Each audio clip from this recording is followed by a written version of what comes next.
La Nef des Folles, dit par Émile Berlern, en juillet 2020. La Nef des Folles.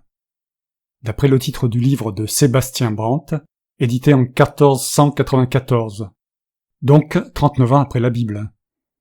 Et il faisait déjà très fort. Il commence ainsi.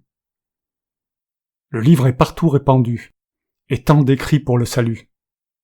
Thèse des pères de l'Église, et bien d'autres livres pareils, si bien qu'il faut qu'on s'émerveille, que nul n'en devienne meilleur. Nul respect pour Bible et doctrine. Le monde vit dans la nuit noire. Ce titre, La Nef des Folles, n'est évidemment qu'un titre racoleur, car si le libre arbitre existait, mesdames, vous seriez réellement folles. Comment avons-nous pu en arriver à ce monde violent et dangereux, alors que vous êtes les représentantes de la douceur, de la gentillesse, de l'empathie et de la compassion? Vous êtes nos mères, nos mamans. Vous êtes la belle moitié de l'humanité. Vous vivez en général plus longtemps que les hommes. Vous êtes donc ensemble plus sages, puisque vieillir, c'est accumuler du savoir, donc de la sagesse. Vous devriez être les représentantes de la sagesse humaine, et vous devriez avoir dirigé l'humanité vers la sagesse. Pourquoi n'est-ce pas le cas? Vous éduquez les jeunes enfants et devriez donc orienter leur vie entière, comme vous la désirez pour vous-même et pour eux. Ce dont vous rêvez. J'étais un enfant avant d'être un homme avec sa part de violence non désirée. Je ne suis pas né belliqueux, puis anti-belliqueux. Et ce n'est pas non plus le contact avec les femmes qui m'a rendu rationaliste.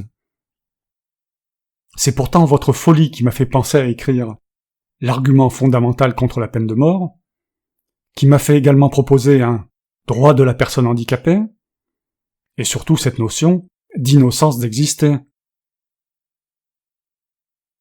Comment se fait-il qu'au XXIe siècle, on en soit encore à devoir réfléchir à tout ça, comme si des millions de philosophes, de par le monde, ne nous avaient rien appris et peut-être n'avaient rien compris eux-mêmes? Quel système de folie vous ont bridé le mental? Ne savez-vous pas que nous sommes tous, y compris vous-même, innocents d'exister, donc innocents de nos actes, puisque nous avons tous été contraints d'exister? Pourquoi vos philosophes, au moins depuis Darwin, n'ont-ils pas réfléchi à la non-responsabilité de l'univers et de toute vie qu'il a induite par son fonctionnement? Nous ne sommes pas simplement mis au monde, nous sommes foutus au monde, comme des bêtes. Mais en tant qu'être humain, cela s'appelle de l'esclavage. Nous sommes balancés dans la nef des folles, et nage si tu peux. De toute façon, la fin est connue.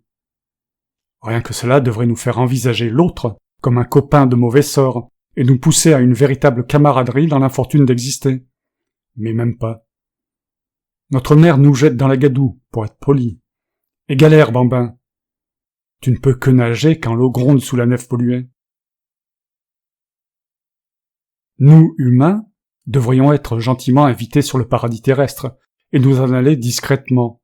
Mais non. La vie n'a beau servir à rien. Et vas-y que j'ajoute de la difficulté de vivre à la difficulté d'exister. Et je ne vous parle pas de ces millions de handicapés de naissance, ou ceux qui le deviennent au cours d'une vie doublement inutile.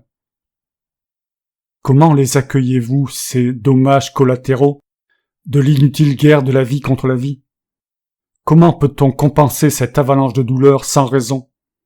Invitez vos enfants, s'il vous plaît, ils sont innocents d'exister, et le seront toujours malgré votre tête fêlée dans la glissade. Ne comprenez-vous pas la paranoïa dans laquelle le monde vit? Personne n'est responsable de rien. Enseignez-le à vos enfants. Enseignez-leur l'innocence d'exister des autres comme d'eux-mêmes. Cessez de les culpabiliser. Ils n'ont pas demandé à exister. Ils n'ont pas demandé à souffrir. Donnez-leur le bien-être dès leur naissance, et pour toute leur longue vie. Les femmes pourraient se dire, et si nous nettoyions le berceau monde avant d'y installer notre poupon? Et si nous faisions la grève de l'enfantement, tant que la planète ne sera pas le paradis proposé?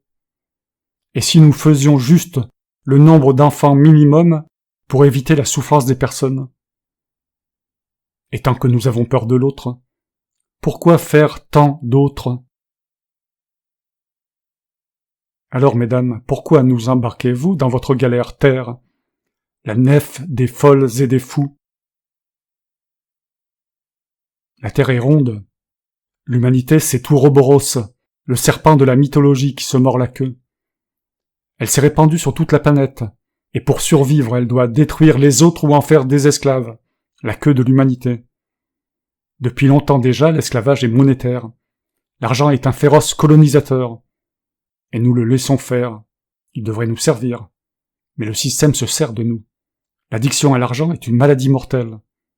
Cette maladie est pire que la somme de toutes les pestes qui ont gangrené l'humanité.